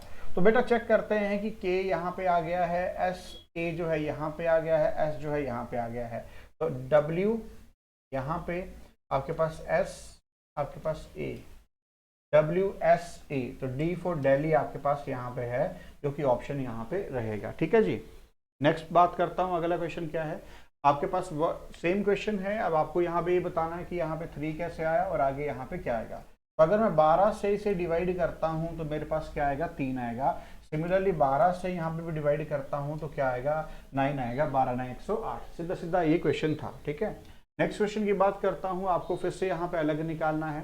तो मैं अगर यहाँ पे नोटिस करता हूँ तो एक चीज बड़ी नोटिस करने के लायक है यहाँ पे कि हुआ क्या है कि इसमें 2 वोवल हैं AE, इसमें IU वोवल 2 हैं, इसमें IO जो है 2 वोवल हैं, पर END इसमें आपके पास यहाँ पे कोई भी वोवल नहीं है। तो आंसर क्या आएगा? B option. आंसर क्या आएगा? B option. नेक्स्ट क्वेश्चन की बात करते हैं, ए ऑप्शन। 2 × 3 = 6 जो कि बैठ रहा है। बी अगर मैं बात करता हूँ, फर्स्ट 2 नंबर को मल्टीप्लाई करके मेरे पास 6 आना चाहिए था, पर यहाँ पे 7 आया है, मार्क करके रख लो। और सी ऑप्शन की अगर बात करता हूँ, फर्स्ट 2 नंबर को मल्टीप्लाई करके 8 आ गया, जो कि बिल्कुल फिट बैठता है। डी ऑप्शन में भी है 1 × 7 = 7। तो आंसर क्या आएगा? B option. आंसर क्या आएगा? बी ऑप्शन, ठीक है। चलिए नेक्स्ट क्वेश्चन की बात करते हैं। अब अगला क्या है? LORPSVTWZ, ठीक है। अब अगर यहाँ पे बात करी जाए, चेक करते हैं आपके पास क्या है? 12, 16 और यहाँ पे 20। तो अब देखो बेटा, 12 से 16 4 का गैप है, 16 से 20 भी आगे 4 का गैप है, और 20 से आगे 4 क्या आएगा? 24 का गैप। तो आएगा आपके पास x जो कि है 24, ठीक है। नेक्स्ट अगर बात करते हैं, आगे है आपके पास 15, आगे है 19, आगे है 23। आपके पास है 15 + 4 19, 19 + 4 23 और 23 + 4 27, 27 माने तो 1, 1 माने तो e, ठीक है जी। नेक्स्ट अगर मैं बात करता हूं, आपके पास है 18, आगे है 22, और आगे है 26, 26, 26 माने तो 1। जेड और जेड से आपके पास 4 ऐड करेंगे तो आपके पास आएगा यहाँ पे 4 जो कि होगा डी। तो एक्स ए डी आपका क्या बन जाएगा, यहाँ पे आंसर बन जाएगा। ठीक है, लो जी नेक्स्ट क्वेश्चन की अगर बात करें तो अगला है आपको सीक्वेंशियल ऑर्डर, मीनिंगफुल ऑर्डर बताना है, implementation, conceptual modelling, requirement analysis, logical modelling, physical modelling and schema refinement. तो सबसे पहले नंबर पे आपके पास क्या आएगा, रिक्वायरमेंट एनालिसिस। तो सी ऑप्शन आपके पास यहाँ पे कैंसिल आउट हो जाएगा क्योंकि यहाँ पे नंबर नहीं है। उसके बाद आपके पास आता है यहाँ पे कंसेप्चुअल मॉडलिंग। कंसेप्ट भी आपको क्लियर होना चाहिए तो अभी कोई नहीं कटेगा।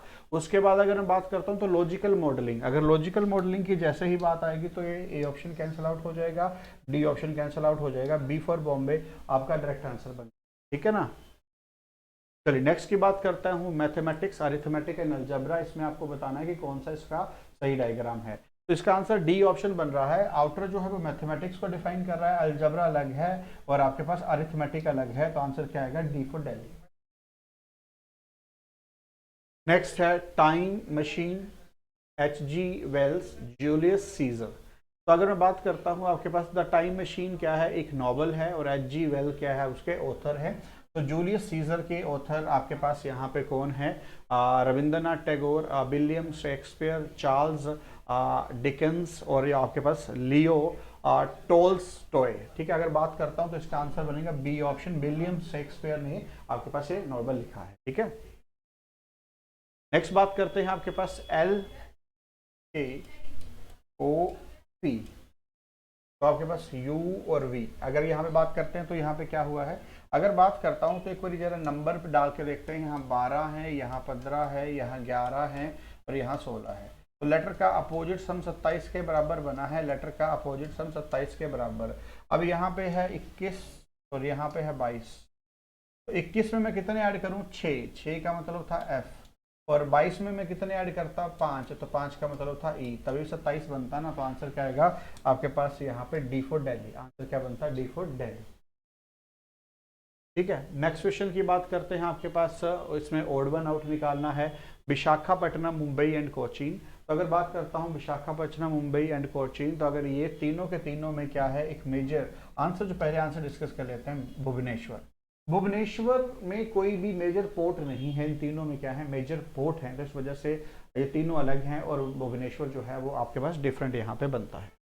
नेक्स्ट बात करते हैं आपके पास, यहाँ पे दिल्ली का कोड क्या लिखा है, DELHI, दिल्ली का कोड है 73541 और कैलकाटा का कोड क्या है 82589662। तो कैलिकट आपको बताना है, कैलिकट अब आप लोगों को यहाँ पे बताना है। अब यहाँ पे थोड़ा ध्यान दो कि यहाँ पे वैल्यू को फिक्स किया गया है। ठीक है, सी यहाँ पे है 8 तो यहाँ पे भी 8 आएगा। ए क्या है, 2 है तो यहाँ पे भी 2 आएगा। देखो 2 यहाँ पे भी है, 2 यहाँ पे भी है। एल यहाँ पे 5 है, एल यहाँ पे 5 है, 5 आएगा। आई यहाँ पे आपके पास 1 है, सी यहाँ पे फिर से 8 है, यू आपके पास 9 है और टी आपके पास 6 है। तो 82 अगर मैं बात करता हूँ 51896, जो आपके पास यहाँ पे आंसर बनेगा वो क्या बनेगा, सी ऑप्शन आपका बनेगा। आंसर क्या बनेगा, सी ऑप्शन। ठीक है, नेक्स्ट क्वेश्चन की बात करता हूँ। अगले क्वेश्चन में आपको फिर से जो सबसे अलग है वो निकालना है। तो आप लोग यहाँ पे देखिए, अगर यहाँ पे लिखा है ए ऑप्शन में बेटा 22, 4 और 5, अगर इन दोनों नंबर को मैं मल्टीप्लाई कर देता हूँ, 4 × 5 करता हूँ 20 प्लस ऑफ, देखो यहाँ पे आप ऐसे पढ़ो, 4 × 5 जो है वो कितना बना 20 प्लस ऑफ 2 करता हूँ तो इजिकल टू 22। ये नंबर आ गया आपके पास बी ऑप्शन 34 में है। 4 × 8 कितना आता है 32 प्लस ऑफ 2 अगर करता हूँ तो कितना आता है 34।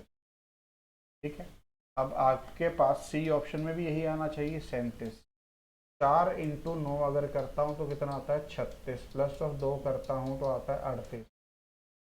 तो ये आपके पास आंसर जो है नहीं बनेगा, यही सबसे क्या रहेगा, डिफरेंट आपके पास रहेगा। ठीक है, चलिए नेक्स्ट क्वेश्चन की मैं बात करता हूँ। आपके पास क्या है, इसमें आपको अलग निकालना है, हॉकी, क्रिकेट, बिलार्ड या फिर फेंसिंग? बिलार्ड जो है यहाँ पे आंसर बनेगा, क्योंकि बाकी सारे के सारे आउटडोर जो चीज़ें हैं और फेंसिंग जो है, बिलार्ड जो है इंडोर आपके पास, तो इसका आंसर क्या आएगा? बिलार्ड। ठीक है, तो होपफुली फिर यहाँ पे सारे के सारे क्वेश्चन आपको अच्छे से क्लियर हुए होंगे। जुड़ने के लिए बहुत बहुत धन्यवाद। Thank you. हेलो दोस्तों, स्वागत है आप सबका ज्ञानम के ऑनलाइन लर्निंग प्लेटफॉर्म पर। और आज के सेशन में हम डिस्कस करने वाले हैं आपके वीकली मॉक टेस्ट का क्वांट के पार्ट का सॉल्यूशन। ठीक है, मॉक नंबर है आपका 83। तो चलिए स्टार्ट करते हैं क्वेश्चंस के साथ। फर्स्ट क्वेश्चन आपके सामने है, क्या बोला गया है? The number of student in 3 classes are in the ratio 4, 5, 6। If 15 student are increased in each class, this ratio change to 11, 13 and 15। The total number of student in the 3 classes in the beginning. तो initial पे वहां total number of student कितने थे हमें बताना है। सबसे पहले तो अगर हम बात करें इस क्वेश्चन को सोल्व करने का तरीका क्या है। अब देखो, इनिशियल उसने पूछा अगर मैं इनको ऐड करूं तो 6, 4, 10 और 15, तो जो मेरा आंसर होगा वो 15 का मल्टीपल ही होगा। ठीक है, तो 15 के मल्टीपल तो यहाँ हमारे पास 150 भी है, 165 भी है, 180 भी है, तो इससे तो हमें कोई हेल्प नहीं मिल। तो मतलब इसको हमें पूरा सोल्व करना पड़ेगा। तो 4:5 रेशो, और के बाद रेशो कितना है? 11:13:15। 11 और 15 के बीच का डिफरेंस क्या है? 4। 4 और 6 के बीच का डिफरेंस क्या है? 2। तो यहां भी 4 बनाने के लिए क्या करो, इन सबको 2 से मल्टीप्लाई। देखो ये क्या हो जाएगा? 8:10:12। 8:10:12। 8 से 11 हो रहा है, 10 से 13, 12 से 15, तो 3 यूनिट का डिफरेंस है। और 3 यूनिट की वैल्यू क्या है? 15। तो 1 यूनिट की वैल्यू क्या हो जाएगी? 5 हो जाएगी। ठीक है, तो टोटल हमारे पास अभी हमने कैलकुलेट किए थे, तो देखो कितना हो जाएगा? 12 + 8 20 + 10 30। तो 30 × 5, तो हमारे पास जो नंबर ऑफ स्टूडेंट है वो कितने होंगे? 150। चलिए स्टार्ट करते हैं नेक्स्ट क्वेश्चन। नेक्स्ट क्वेश्चन में क्या कह रहे हैं? A, B and C have 40, 60 and y balls with them respectively. If B gives 20 balls to A, he is left with half as many balls as C. क्या कह रहे हैं कि देखो B के पास X बॉल है, अगर वो उसमें से 20 बॉल्स A को दे देता है तो B के पास नंबर ऑफ बॉल्स कितनी है? X - 20। और इसके पास जो बॉल है ना वो C की बॉल का हाफ है, और C के पास नंबर ऑफ बॉल क्या है? Y। देखो यहां से अगर हम इक्वेशन बनाए तो 2x - 40 इज इक्वल, तो 2x - y is equal to 40। ये तो इक्वेशन 1 बन गई है। उसके बाद क्या कह रहे हैं? If together they had 60 more balls, each of them would have 100 balls on an average. मतलब एवरेज उनके पास कितनी बॉल्स आ रही हैं? 100 बॉल्स आ रही हैं। तो अगर एवरेज के हिसाब से 100 बॉल हैं 3 लोगों के पास, तो 3 लोगों के पास जो टोटल नंबर ऑफ बॉल्स वो कितनी हो गई? 300 हो गई। तो देखो 40 + x + y, अगर इसमें 60 और ऐड कर दें, अगर इसमें 60 और ऐड कर दें तो ये किसके इक्वल जा रहा है? 300 के इक्वल। तो यहां से देखो x + y किसके इक्वल होगा? 200। और 2x - y हमारे पास कितना था? ठीक है, उसने पूछा what is the ratio of x and y। x और y का देखो ये कैंसिल हो जाएगा, तो 3x की वैल्यू क्या हो जाएगी? 240। तो x की वैल्यू क्या हो जाएगी? आपकी 80 हो जाएगी। x की वैल्यू क्या होगी? 80। सॉरी। अब देखो अगर x की वैल्यू हम यहाँ 80 पुट करते हैं तो y की वैल्यू क्या हो जाएगी? 120। तो 2:3 आपका आंसर हो गया। ऑप्शन सी इस क्वेश्चन का आपका राइट आंसर होगा। चलिए नेक्स्ट क्वेश्चन। नेक्स्ट क्वेश्चन में क्या कह रहा है? The income of A, B and C are in the ratio 12, 9 and 7। जो ए, बी, सी की इनकम का रेशियो है वो 12x, 9x और 7x। ठीक है, ए, बी, सी की जो इनकम का रेशियो है वो कितना है? 12, 9 और 7 है। उसके बाद क्या कह रहा है? And their spendings are in the ratio, मतलब स्पेंडिंग मतलब एक्सपेंडिचर, वो कितना है? 15y, 9y और 8y। एक्सपेंडिचर का रेशियो ये है। If A save 25% of his income, अगर ए अपनी इनकम का 25% सेव कर रहा है। देखो ए की अगर हम सेविंग की बात करें तो सेविंग क्या होगी? इनकम माइनस एक्सपेंडिचर, जो कि 25% है उसकी इनकम का। 25% का मतलब क्या होता है? 1/4। तो इसका 1/4 करेंगे तो कितना हो जाएगा, 3x हो जाएगा। ठीक है, कितना हो गया 3x। x को इधर ले आते हैं तो ये कितना हो गया 9x is equal to 15y। y minus उधर जाकर प्लस हो जाएगा। देखो 3 से डिवाइड करेंगे, 3 और 5 पे डिवाइड करेगा तो 3x is equal to 5y। तो अगर y की वैल्यू मैं कैलकुलेट करूं x की टर्म में तो 3/5x आ जाएगा, 3/5x। आई होप यहां तक की ये बात सभी बच्चों को क्लियर होगी। ठीक है, तो हमारे पास ये y की सेविंग आ गई।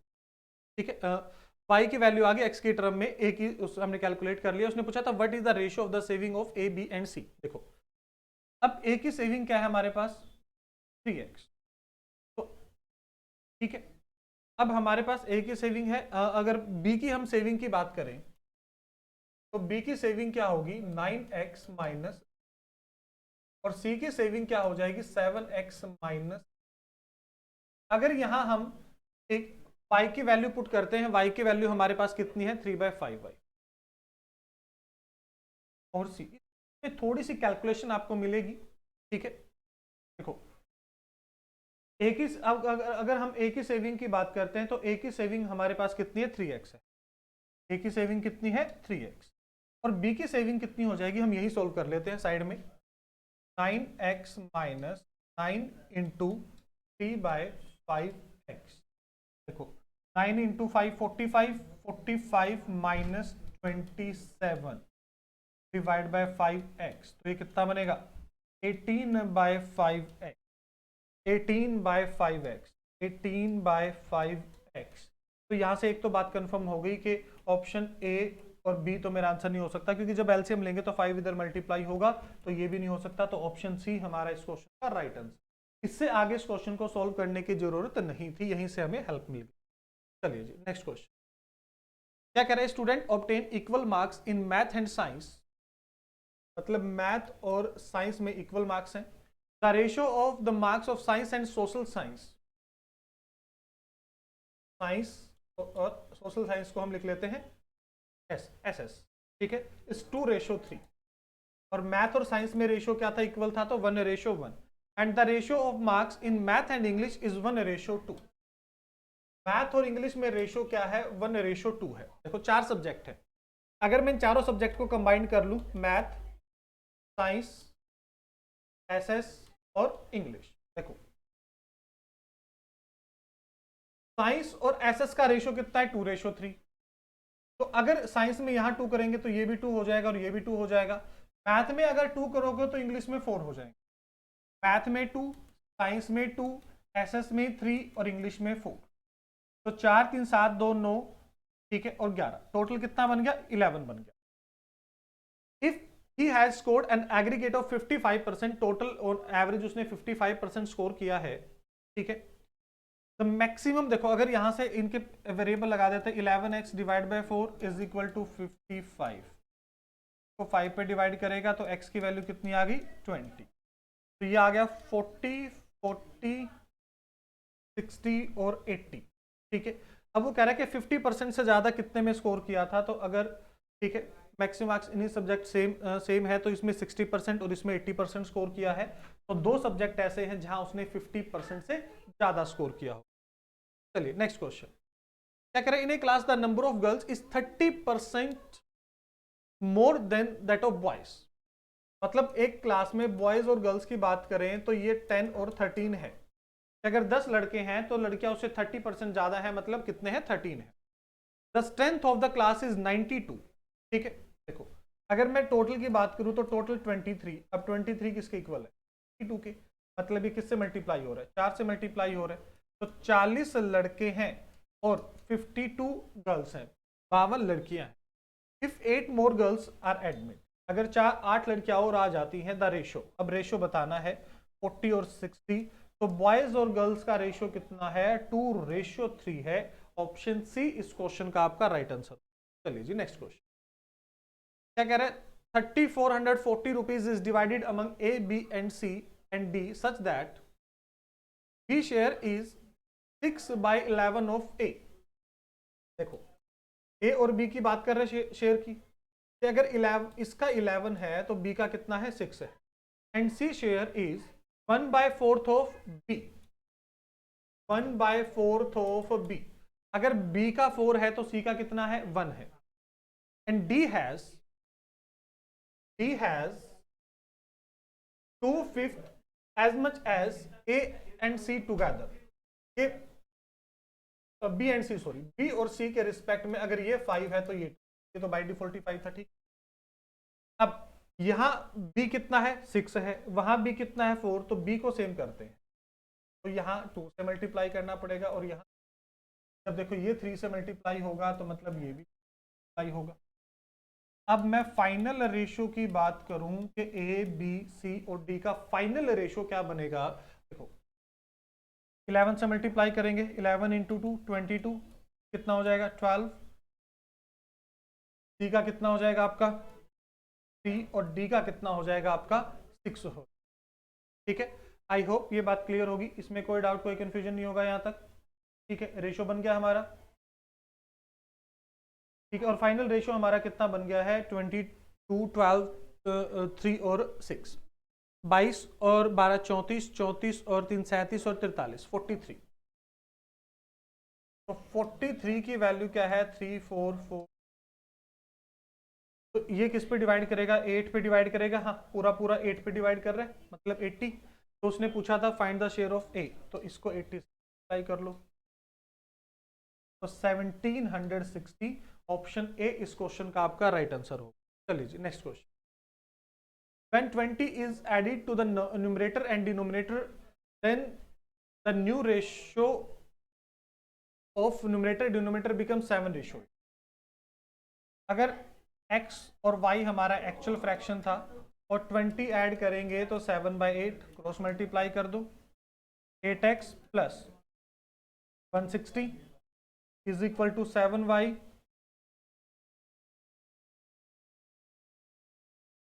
तो और उसके बाद यहां से मल्टीप्लाई करते हैं तो ये कितना हो जाएगा? 140. ठीक है. देखो अब अगर इस क्वेश्चन की बात करें, अब यहां से एक इक्वेशन बनी है 8x plus 16y is equal to 7y plus 140. Equation एक है, वेरिएबल 2 है तो सॉल्व नहीं हो सकते. तो ऑप्शन डी इस क्वेश्चन का आपका राइट आंसर. Option D. चलिए नेक्स्ट क्वेश्चन. नेक्स्ट क्वेश्चन में क्या कह रहा है? The values of the diamond is in the proportion to the square of its weight. A diamond was broken in 3 parts in the ratio 3:4:5. Thus a loss of 9.4 lakh. ठीक है. What is the actual weight of the actual value of the diamond? तो उसकी actual value हमें बतानी है. देखो अब अगर हम बात करें कि जो वैल्यूज ऑफ ब्रोकन डायमंड है वो 3, 4 और 5 के रेशियो में होगी. तो अगर हम मान लें कि इसका रेशियो 3x है, 4x है और 5x. ठीक है. अब उसने क्या बोला है कि जो वैल्यू है उसके स्क्वायर के उसमें है. ठीक है. अगर इनका मैं सबका स्क्वायर कर लूं ये हो जाएगा 9x square plus 16x square plus 25x square. ठीक है. अब देखो अगर 16 प्लस 9 25 प्लस 25 तो मतलब ये वैल्यू टोटल कितनी बन गई? 50x स्क्वायर बन गई. और टोटल कितना बन रहा था? 4 3 7 5 12 12x और 12x का स्क्वायर करेंगे तो 144x. मतलब उसको लॉस कितने का हुआ? 144x माइनस 50x कितने का हुआ? तो अभी उसकी ये कितना आ गया? 94x स्क्वायर, जो कि यही इसकी 9.4 लाख. तो एक्चुअल वैल्यू कितनी हो जाएगी? 14.4 लाख हो जाएगी. ठीक है. यहीं से आपका सारा नंबर सारा खेल समझ आ रहा है इन्हीं नंबर से. आई होप ये बात क्लियर होगी सब बच्चों को. ठीक है. इसमें किसी बच्चे का कोई डाउट कोई कंफ्यूजन नहीं होगा. के बाद next question. The ratio of the monthly salaries of P and Q is 10:13. Q and R 13:14. P Q R 10 13 और 14. देखो 27 प्लस 10 37 और 37 से अगर इसको डिवाइड करोगे तो पूरा पूरा 5 पे डिवाइड करता है तो 5000 आ गया. The monthly salary of R 14 into 5 70,000. Option A इस क्वेश्चन का राइट आंसर.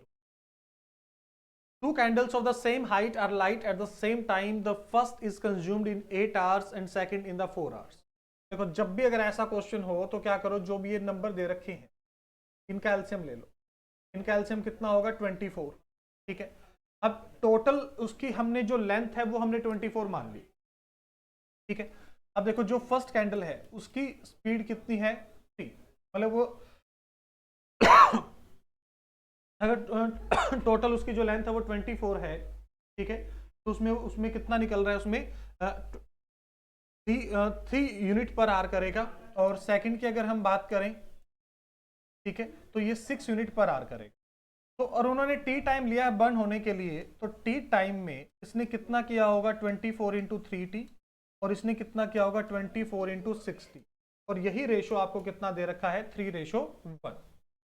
अब क्रॉस मल्टीप्लाई करें, 24 minus 3t is equal to 72 minus 18t।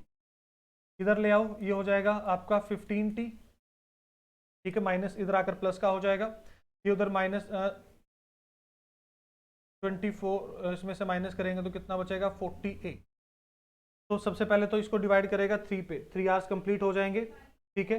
उसके बाद रिमाइंडर कितना बचेगा 3/3 मतलब 1/5, तो 3 hours 12 minute, 3 hours 12 minutes. A boat take 30 hours for traveling downstream from point A to C and coming back to point C midway between A and B. ये point A है, ये point B है, और ये point C, ठीक है। एक boat 30 घंटे लेती है, ठीक है, A से B तक गई है, B से वापस C तक आई है जो कि मिड पॉइंट है, ठीक है, और A से B तक की तरफ डाउनस्ट्रीम। उसके बाद कह रहे हैं the velocity of the stream, मतलब y की वैल्यू कितनी दे रखी है 5, और x की वैल्यू स्पीड ऑफ बोट कितनी दे रखी है 10। तो डाउनस्ट्रीम कितना बनेगा आपका 15, और अपस्ट्रीम कितना बनेगा आपका 5। अपस्ट्रीम कितना बनेगा 5। Then what is the distance between a and b, a और b के बीच का डिस्टेंस कितना होगा। इस पूरे डिस्टेंस को 2x मान लेते हैं, 2d मान लेते हैं, तो ये डिस्टेंस d है और ये भी d। तो डाउन स्ट्रीम में पूरा डिस्टेंस ट्रेवल किया 2d, कितने की स्पीड के साथ 15 की स्पीड। वापसी में d स्पीड किया सिर्फ 5 की स्पीड के साथ, और टोटल टाइम कितना लगा 30 आवर। एलसीएम लेंगे तो 15 ही होगा, तो 2d plus 3d equal to 30। 3 और 2 5, इसको 3 पे डिवाइड करेगा तो d की वैल्यू कितनी 90, तो 90 प्लस 90 टोटल डिस्टेंस कितना हो गया आपका 180। क्या करें, 2 pipes can fill a tank in 15 and 12 hours respectively. A third pipe can empty it in 4 hours. एक फिल कर रहा है 15 घंटे में, दूसरा फिल करता है 12 घंटे में, तीसरा एम्प्टी कर रहा है उसको 4 घंटे में। एलसीएम लेंगे तो कितना होगा 60। ए की एफिशिएंसी 4, इसकी 5, और इसकी एफिशिएंसी -15। उसके बाद कह रहा है if the pipes be open in order at 10, 11 and 1 PM respectively, then the tank will be empty। देखो क्या कह रहे हैं, 10 बजे एक पाइप ए को ओपन किया गया, ए की एफिशिएंसी कितनी है 4। फिर 11 बजे दूसरे पाइप को भी ओपन कर दिया गया, ए और बी की एफिशिएंसी कितनी है 9। 11 से 12 और 12 से 1, मतलब इन्होंने इस एफिशिएंसी से 2 घंटे काम किया। 18 और 4 22, टोटल कितने यूनिट फिल हो गया था 22 यूनिट। अब 22 यूनिट ये 6 की एफिशिएंसी से खाली करेगा, क्योंकि जब ये 9 भरेंगे तो ये 6 खाली कर देगा, तो 2 से डिवाइड करेंगे तो 11/3, 2/3, तो 3 घंटे और 40 मिनट में वो खाली कर देगा। कब 1 बजे के बाद, तो 1 बजे के बाद 3 घंटे मतलब 4:40। चलिए ये लास्ट क्वेश्चन था। आई होप ये सभी क्वेश्चन क्लियर होंगे आप लोगों को, किसी बच्चे का इसमें कोई डाउट कोई नहीं होगा। तो मिलते हैं फिर नेक्स्ट वीडियो में, तब के लिए take care. Welcome to this English section. Let us see what we have in store. Moving on with this, need to just choose the correct answer that states the antonym of the given word. Meticulous. Opposite would be sloppy. Meticulous is जो person बहुत careful रहता है हर चीज में कि कुछ हो ना जाए, गड़बड़ ना हो जाए. Followed by remorse. Remorse का मतलब होता है ना, जैसे फॉर एग्जाम्पल आजकल जो चीज चल रही है ना वो बिल्कुल सही नहीं है, मतलब बहुत ज्यादा बैड चल रहा है, उसका ऑपोजिट क्या हो गया, something which states the state of happy. अब आपके पास आता है ये पैसेज। तो पैसेज स्टेट क्या सेट करना है, वो हमारी अप्रोच है काम करने की। कॉमन साइट है हमारी कंट्री में, एम्प्लॉयज ड्यूटी पर तो टाइम से आते हैं लेकिन वो काम ना के बराबर करते हैं, रिपीट ना के बराबर करते हैं। अगर असेसमेंट बनाया जाए वो टाइम गॉसिपिंग, चाय पीने में और पान खाने में और स्मोकिंग सिगरेट्स में लगाते हैं, वो एक्चुअली में बहुत ज्यादा वो होगा कि आपको पता लगेगा इन्होंने जो असली काम करने पर दिया ना वो तो नेग्लिजिबल है। प्रॉब्लम स्टैंडर्ड है जो लीडरशिप सेट करती है एडमिनिस्ट्रेशन, क्योंकि वो स्टाफ के लिए फॉलो नहीं होता है। मिनिस्टर्स को तो भूल जाइए, वो तो पॉलिटिक्स वगैरह मिक्स करते हैं, वो तो वी नो दैट कि पॉलिटिक्स को मिक्स किया जाता है। बट टॉप के ब्यूरोक्रेट्स क्या करते हैं, उनसे ऊपर वाले क्या करते हैं? इट इज मोर लाइक कि एडमिनिस्ट्रेशन जो है ना वो बड़ी ही वीक रहती है, क्योंकि इंप्लॉयज जो है वो अच्छा एग्जाम्पल सेट नहीं करते हैं, राइट? एक तो ये हो गया। Now what more it states is कि एडमिनिस्ट्रेशन जो है वो सही होनी चाहिए, एम्प्लॉयज को अच्छा करना चाहिए, वो अपना बॉस के बस गुड बुक्स में आना है कि बॉस को इंप्रेस करना है, बॉस खुश होने चाहिए, हमारे में तो कोई टैलेंट है नहीं पर बॉस हमारे जरूर खुश होने चाहिए, राइट? तो ये चलता है। अब आपने क्या करना है, अब आपने ये देखना है कि सेंटेंस में एक्चुअली में जो आंसर्स हैं वो कैसे चल रहे हैं। तो वो देखिए जरा, सबसे पहले आता है एम्प्लॉयज इन आवर कंट्री, वो क्या है? पंक्चुअल तो है, ड्यूटी कॉन्शियस नहीं। फिर आता है लीडरशिप जो है वो बड़ी ही पुअर स्टैंडर्ड की है। वर्क असेसमेंट का मतलब हो जाएगा evaluation, you want to evaluate something all throughout. Writer के अकॉर्डिंग एडमिनिस्ट्रेशन इंडिया में क्या है? बड़ी इनइफेक्टिव सी है, more or less effective. Central idea कि एम्प्लॉयज को चेंज करना चाहिए अपना आउटलुक टुवर्ड्स वर्क। अब आया आपके पास एरर बेस्ड। अब एरर बेस्ड क्या कहता है वो देखते हैं। This is one company who नहीं, विच। कंपनी तो आपका नॉन लिविंग है तो विच हो जाएगा। The observers feel that the stronger team has to face defeat because the players do not play wholeheartedly. LY, which means error lies in number 3, followed by they set off by car for Mumbai late in the evening. Basically, it is talking about उन्होंने start किया late in the evening. Followed by watchman asked the intruder who was he. Question mark नहीं, full stop है. Who he was and why he was. So it would be who he was and why he was. ये हो गया। Next surgeons की बात कर रहा है। Surgeons are somewhat who are next to God, वो ऐसे बात कर रहा है। अभी डायरेक्टली वो बोल रहा है कि भाई फिर वो क्या बोलता है, कहता सर्जन्स की बात हो रही है, they give new of life. R से स्टार्ट हुआ, आर के बाद एस और पी में से जो जचा। Further surgeons work as such. अभी दे की चेन आई, आर के बाद पी आया, पेशेंट और फैमिली, फिर है उसका सर्जन का वर्क, ये मांगता है। और एंड के साथ देखो क्लीननेस की चेन, क्लीननेस के साथ I R P S Q. There we go with this. I hope you enjoyed.